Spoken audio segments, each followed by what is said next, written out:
تمہاری ڈیوٹی کمرے سے باہر لگائی گئی ہے، کمرے کے اندر کیا ہوتا ہے اس سے تمہیں کوئی مطلب نہیں، اور اس سلسلے میں تم سے کون پوچھ سکتا ہے؟ تم ایک کام کر سکتے ہو کہ ہمیں آزاد کر دو اور پھر خود باہر چلے جاؤ۔ اگر ہم اس کمرے سے باہر آنے کی کوشش کریں تو بے شک ہمیں ہلاک کر دینا، ہمارا وعدہ ہے کہ ہم تمہارے دشمن کی شناخت کر دیں گے۔ صفدر نے اسے پیشکش کی۔ اب میں اتنا بھی احمق نہیں ہوں جتنا تم نے سمجھ لیا ہے، میں نے جیسے ہی تمہیں کھولا تم نے سب سے پہلے مجھے ہی مار ڈالنا ہے۔ سوری، میں یہ رسک نہیں لے سکتا، ڈارسن نے کہا اور پھر واپس مڑنے لگا۔ چلو ایسا کرو کہ ہمارے پیر آزاد کر دو، اس طرح کم از کم ہم اپنے جسموں کو حرکت تو دے سکیں گے، ہمارے ہاتھ تو بندھے رہیں گے نا، اس لیے ہم تمہارا کچھ بھی نہیں بگاڑ سکیں گے۔ صفدر نے کہا۔ لیکن کیوں؟ میں ایسا کیوں کروں جب تم میری بات ہی نہیں مانتے؟ ڈارسن نے کہا۔ ہم تمہاری بات مان جاتے ہیں، تم ہماری بات مانو، صفدر نے کہا۔ ٹھیک ہے، تمہارے پیر آزاد کرنے میں مجھے کوئی اعتراض نہیں، کیونکہ اس طرح تو نہ تم آزاد ہو سکو گے، لیکن کیا تم واقعی میرے دشمن کو شناخت کرو گے؟ ڈارسن نے واپس ان کی طرف آتے ہوئے کہا۔ ہاں، ہمارا کیا جاتا ہے یار، کیا دیں گے؟ صفدر نے جواب دیا۔ تو پھر پہلے سن لو، میرے دشمن کا نام اینتھونی ہے، وہ لیبارٹری کے انچارج ڈاکٹر ڈکسن کا پرسنل سیکرٹری ہے، ڈارسن نے کہا۔ اس کے ساتھ ہی اس نے اس کا حلیہ بتانا شروع کر دیا۔ ٹھیک ہے، ہم کیا دیں گے، اب تم ہمارے پیر آزاد کر دو، صفدر نے کہا تو ڈارسن آگے بڑھا اور اس نے صفدر کے پیروں کے کنڈے کھولنے شروع کر دیے۔ دونوں پیر کھول کر وہ تیزی سے پیچھے ہٹنے ہی لگا تھا کہ صفدر کے دونوں پیر بجلی کی سی تیزی سے حرکت میں آئے اور اس کے پیر اٹھ کر پیچھے ہٹتے ہوئے ڈارسن کی گردن میں کینچی کی طرح پڑے، اور اسی لمحے ڈارسن کے حلق سے چیخ نکلی اور اس کا جسم گھومتا ہوا فرش پر گرا۔ صفدر نے ایک بار پھر پیروں کو حرکت دی اور ڈارسن کے حلق سے ایک اور چیخ نکلی اور اس کا جسم ایک بار پھر گھوم گیا۔ اس نے دونوں ہاتھوں سے صفدر کی ٹانگیں پکڑ کر انہیں اپنی گردن سے ہٹانا چاہا، لیکن صفدر مسلسل اپنے پیروں کو مخصوص انداز میں حرکت دے رہا تھا۔ پھر تیسری بار ڈارسن کا جسم جب گھوم کر نیچے گرا تو اس کے دونوں ہاتھ بے حس ہو کر نیچے گرے اور اس کے ساتھ ہی اس کا جسم بھی بے حس و حرکت ہو گیا، وہ بے ہوش ہو چکا تھا۔ صفدر نے اس کی گردن سے پیر ہٹائے اور اس کے ساتھ ہی اس کا جسم اوپر کو اٹھا تو اس کے ساتھ ہی اس کے بازوؤں کے گرد موجود زنجیریں ڈھیلی پڑ گئیں اور صفدر نے اچھل کر ایک ہاتھ سے زنجیر کے اوپر والے حصے کو پکڑ لیا۔ اس کے ساتھ ہی اس نے ایک بار پھر جھٹکے سے اپنے جسم کو اوپر اٹھایا اور زنجیر مزید ڈھیلی ہوئی تو اس بار صفدر نے دیوار کے ساتھ نصب کنڈے کے قریب سے زنجیر کو پکڑ لیا۔ اب اس کا جسم فضا میں لٹکا ہوا نظر آ رہا تھا۔ اس کے ساتھ ہی اس نے اپنی انگلیاں کڑے پر پھیرنا شروع کر دی۔ دوسرے لمحے ہلکی سی کٹک کی آواز کے ساتھ ہی اس کی کلائی کے گرد موجود کنڈا کھل گیا، جبکہ زنجیر اور دیوار میں نصب کنڈا ویسے ہی موجود رہا تھا۔ یہ کیا سسٹم ہے کہ بٹن دیوار والے کنڈے کا دباؤ تو کھلتا کلائی والا کنڈا ہے؟ صفدر نے کہا، اور کیپٹن شکیل اور ریمزے جو اسے دیکھ رہے تھے دونوں نے اس بات میں سر ہلا دیے، اور اس کے ساتھ ہی صفدر نے ہاتھ چھوڑ دیا تو اس کا جسم اب دوسرے ہاتھ کے سہارے زنجیر کے ساتھ لٹک گیا۔ صفدر نے تیزی سے اپنے جسم کو اوپر اٹھایا اور خالی ہاتھ سے اس نے دوسرے ہاتھ سے بندھی ہوئی زنجیر کو پکڑ لیا۔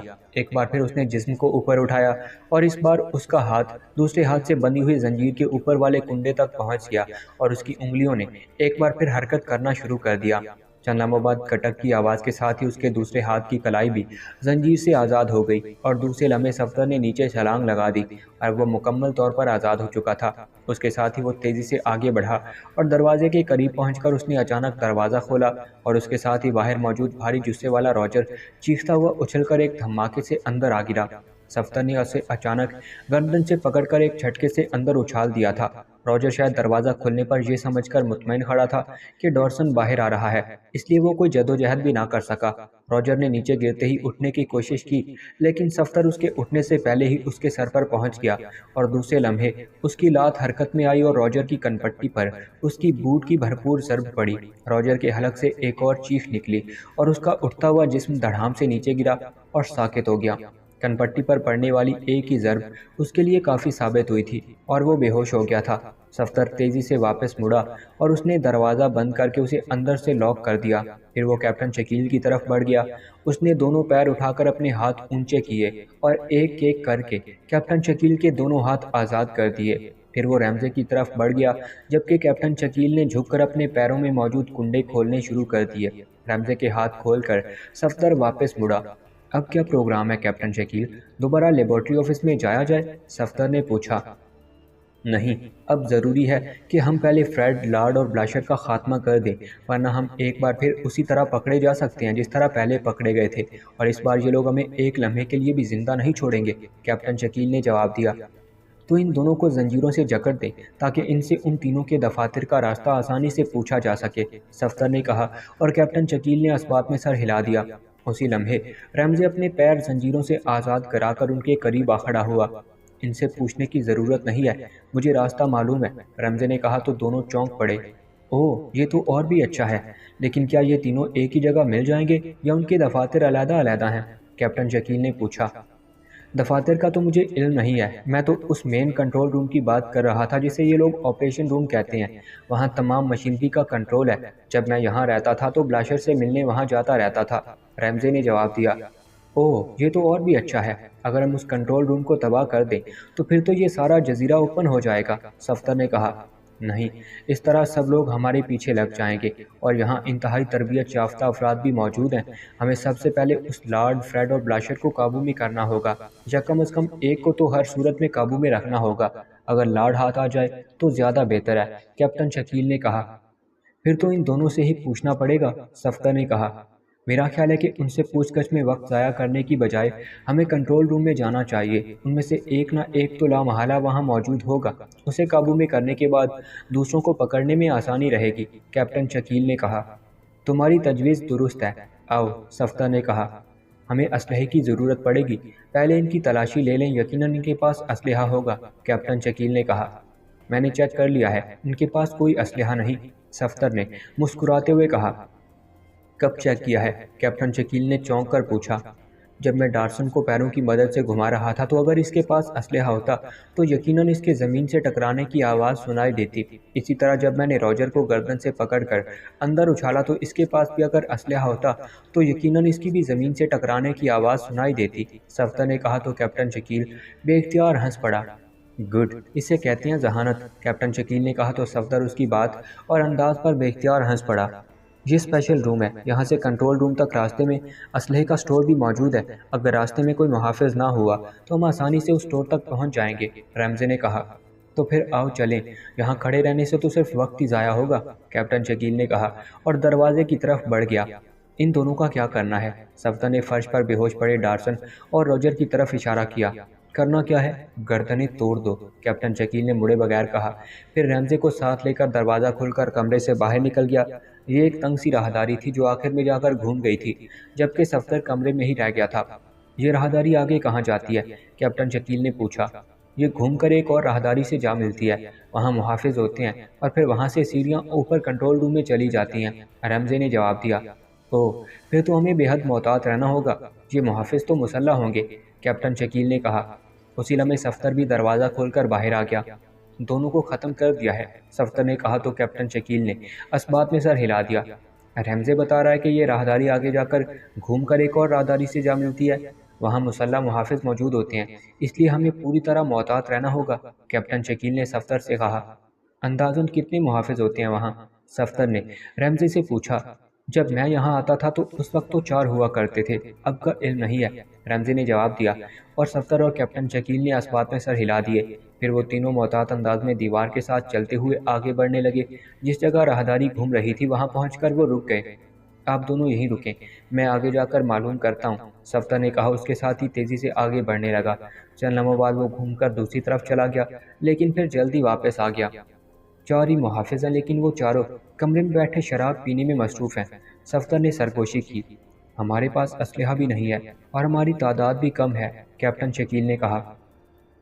اب جو ہوگا دیکھا جائے گا، آؤ، صفدر نے کہا اور ایک بار پھر آگے بڑھ گیا۔ کیپٹن شکیل اور رمزی اس کے پیچھے چلتے ہوئے آگے بڑھ گئے۔ آگے راہداری میں ایک دروازہ تھا جس سے روشنی باہر آ رہی تھی۔ صفدر اس دروازے کے قریب پہنچ کر رک گیا۔ ہم نے اسلحہ قابو کرنا ہے، کیپٹن شکیل نے کہا اور صفدر نے سر ہلا دیا، اور پھر وہ تیزی سے آگے بڑھے۔ دوسرے لمحے صفدر اور کیپٹن شکیل بیک وقت اچھل کر کمرے میں داخل ہو گئے۔ تم؟ کرسیوں پر بیٹھے چاروں محافظ یکلخت اچھل کر کھڑے ہوئے ہی تھے کہ صفدر اور کیپٹن شکیل نے ان پر چھلانگیں لگا دی، لیکن ظاہر ہے وہ 2 کو ہی چھاپ سکتے تھے۔ باقی دونوں نے بجلی کی سی تیزی سے کندھوں سے لٹکی ہوئی مشین گنیں اتارنے کی کوشش کی ہی تھی کہ رمزی نے ان دونوں پر چھلانگ لگا دی، اور پھر وہ ان دونوں سے بیک وقت ٹکرایا اور انہیں نیچے گرانے کے ساتھ ساتھ خود بھی نیچے جا گرا۔ اسی لمحے کمرہ ریٹ ریٹ کی مخصوص آوازوں اور انسانی چیخوں سے گونج اٹھا۔ کیپٹن شکیل اور صفدر دونوں ہی اپنے حریفوں کو نیچے پٹکنے کے بعد ان کی مشین گنیں حاصل کر لینے میں کامیاب ہو گئے تھے، اور مشین گنیں ہاتھ میں آتے ہی دونوں نے ایک لمحہ ضائع کیے بغیر فائر کھول دیا تھا۔ چنانچہ پلک چھپکنے میں نہ صرف ان دونوں کے حریف بلکہ وہ دونوں محافظ بھی، جنہیں رمزی نے بروقت چھلانگ لگا کر نیچے گرایا تھا، فائرنگ کی زد میں آ کر ہلاک ہو گئے۔ گڈ شو رمزی، تم اگر فوری طور پر حملہ نہ کرتے تو پھر اس وقت ہماری لاشیں یہاں پڑی ہوتی، صفدر نے مڑ کر رمزی سے کہا، جو اب اٹھ کر کھڑا ہو رہا تھا، اور اس نے مسرت بھرے انداز میں اس طرح سر ہلایا جیسے صفدر کی اس تعریف کا شکریہ ادا کر رہا ہو۔ آؤ اب کنٹرول روم چلیں، اب ہمارے پاس اسلحہ بھی موجود ہے، کیپٹن شکیل نے کہا، اور صفدر نے اسباب میں سر ہلا دیا، اور پھر وہ تینوں اس کمرے سے باہر چل کر تیزی سے آگے جا کر اوپر جاتی ہوئی سیڑھیوں کی طرف بڑھتے چلے گئے۔ لیکن ابھی وہ سیڑھیوں کے قریب پہنچے ہی تھے کہ یکلخت سرر سرر کی تیز آوازوں کے ساتھ ہی ایک ٹھوس دیوار سیڑھیوں کے سامنے سے نکل کر تیزی سے اوپر چھت کے ساتھ جا کر مل گئی۔ وہ تینوں تیزی سے پلٹے ہی تھے کہ ان کے عقب میں بھی ویسی ہی ایک دیوار زمین سے نکل کر چھت سے جا ملی، اور اب وہ اس راہداری میں جیسے قید ہو کر رہ گئے۔ دیواروں کے ساتھ ہو جاؤ، اوپر سے فائرنگ ہونے والی ہے، کیپٹن شکیل نے چیختے ہوئے کہا، اور اس کے ساتھ ہی اس نے سائیڈ میں چھلانگ لگا دی۔ اس کے ساتھ ہی صفدر نے بھی دوسری طرف چھلانگ لگائی، لیکن رمزی چونکہ ان دونوں کی طرح تربیت یافتہ نہیں تھا کہ یہ لاشعوری طور پر حرکت میں آ جاتا، اس لیے وہ چھلانگ لگانے کی بجائے اس طرح کیپٹن شکیل کی طرف دیکھنے لگا جیسے اس کے حکم کی وجہ تسمیہ معلوم کرنا چاہتا ہو، اور دوسرے لمحے چھت سے واقعی خوفناک اور تیز فائرنگ شروع ہو گئی۔ راہداری کے جتنے حصے میں وہ موجود تھے، اتنے ہی حصے کی چھت میں سے تقریباً 8 مشین گنوں کی نالیں گولیوں کی بارش برسانے میں مصروف تھیں۔ رمزی کی چیخ سنائی دی، اور وہ چند لمحے نیچے گر کر تڑپا اور پھر ساکت ہو گیا۔ اس کے جسم میں بلا مبالغہ ان گنت گولیاں گھس گئی تھیں اور مسلسل گھستی جا رہی تھیں۔ صفدر اور کیپٹن شکیل دونوں دیوار سے چمٹے ہوئے بمشکل اپنے آپ کو اس خوفناک فائرنگ سے بچائے ہوئے تھے۔ گولیاں ان کے جسموں سے قریب سے گزر کر فرش سے ٹکرا رہی تھیں۔ یہ تو غنیمت تھا کہ چھت سے فائرنگ کرنے والی مشین گنیں ریوالونگ نہ تھیں، ورنہ تو ان کا بچ جانا ناممکن ہو جاتا۔ چند لمحوں تک زور و شور سے اور مسلسل فائرنگ ہونے کے بعد یکلخت فائرنگ رک گئی، اور پھر کھٹاک کھٹاک کی آوازوں کے ساتھ ہی مشین گنوں کی نالیں چھت میں غائب ہو گئیں۔ صفدر، ہمیں اپنے آپ کو اس طرح شو کرنا ہے جیسے ہم بھی رمزی کی طرح ہٹ ہو چکے ہیں، ورنہ یہ لوگ بلاکنگ نہ کھولیں گے، کیپٹن شکیل نے کہا۔ ابھی وہیں اسی حالت میں کھڑے رہنا، یہ لوگ چند لمحوں بعد اچانک دوبارہ فائر کھولیں گے، صفدر نے چیخ کر جواب میں کہا۔ ابھی اس کا فکرہ مکمل نہیں ہوا تھا کہ ایک بار پھر چھت سے پہلے کی طرح تیز فائرنگ شروع ہو گئی، اور وہ دونوں ایک بار پھر بال بال بچ گئے۔ اگر وہ ذرا بھی حرکت کرتے تو یقیناً وہ دوبارہ ہونے والی فائرنگ میں مارے جاتے، لیکن صفدر کی بروقت سوچ کی وجہ سے وہ بچ گئے تھے۔ چند لمحوں بعد فائرنگ ختم ہوئی، اس کے ساتھ ہی صفدر اور کیپٹن شکیل دونوں نے اپنے جسموں کو زمین پر ڈال کر اس طرح اپنے آپ کو ایڈجسٹ کر لیا جیسے وہ بھی فائرنگ کی زد میں آ کر ختم ہو چکے ہوں، لیکن ان کے ہاتھوں میں مشین گنیں بدستور دبی ہوئی تھیں۔ دونوں کا رخ سیڑھیوں کی طرف ہی تھا، کیونکہ انہیں معلوم تھا کہ جو بھی آئے گا وہ انہی سیڑھیوں کی طرف سے ہی آئے گا۔ چند لمحوں تک خاموشی طاری رہی، پھر یکلخت ایک بار پھر سرر سرر کی آوازیں سنائی دیں، اور راہداری کے دونوں اطراف میں موجود دیواریں چھت سے واپس زمین میں اتر کر غائب ہو گئیں۔ اٹھو صفدر، ہمیں خود آگے بڑھ کر انہیں چھاپ لینا چاہیے، نہ جانے ان کی تعداد کتنی ہو، کیپٹن شکیل نے اچانک کہا۔ اس کے ساتھ ہی وہ اٹھ کر تیزی سے راہداری کے کنارے پر دوڑتا ہوا سیڑھیوں کی طرف بڑھنے لگا۔ چونکہ پوری راہداری میں گولیاں اور ان کے ٹکڑے بکھرے پڑے تھے، اس لیے اسے راہداری کے کنارے کنارے بھاگنا پڑ رہا تھا، ورنہ وہ ایک قدم بھی نہ اٹھا سکتا تھا اور ان گولیوں پر سے پھسل کر گر جاتا۔ دوسری طرف سے صفدر نے بھی اس کی پیروی کی، پھر وہ دونوں بیک وقت دو دو سیڑھیاں پھلانگتے ہوئے اوپر چڑھ گئے۔ سیڑھیوں کے اختتام پر ایک بڑا سا دروازہ تھا، یہ دروازہ لوہے کا تھا اور بند تھا۔ وہ دونوں جیسے ہی دروازے کے قریب پہنچے، اچانک انہیں دروازہ کھلتا ہوا محسوس ہوا، تو وہ دونوں دروازے کی دونوں سائیڈوں پر دیوار سے پشت لگائے کھڑے ہو گئے۔ چند لمحوں بعد دروازہ کھلا اور 4 مسلح آدمی تیزی سے دروازے سے نکل کر سیڑھیاں اترتے ہوئے نیچے راہداری کی طرف جانے لگے۔ وہ اس قدر تیزی سے نکلے تھے کہ انہوں نے سائیڈوں پر موجود صفدر اور کیپٹن شکیل کو دیکھا تک نہیں تھا۔ ارے یہ تو ایک لاش ہے، باقی دو کہاں گئے؟ اچانک ایک آدمی نے چیختے ہوئے کہا۔ وہ چاروں آخری سیڑھی پر پہنچ چکے تھے۔ باقی دو یہاں ہیں، اچانک کیپٹن شکیل نے کہا، اور وہ چاروں بجلی کی سی تیزی سے مڑے ہی تھے کہ کیپٹن شکیل نے ان پر فائر کھول دیا، اور وہ چاروں چیختے ہوئے اچھل کر پشت کے بل نیچے راہداری میں گرے۔ پھر نیچے پڑی ہوئی گولیوں کی وجہ سے وہ فوری طور پر اٹھ نہ سکے، اور فائرنگ کے دوسرے راؤنڈ نے ان کے جسموں کو بالکل اس طرح چھلنی کر دیا جیسے رمزی کا جسم گولیوں سے چھلنی ہوا پڑا تھا۔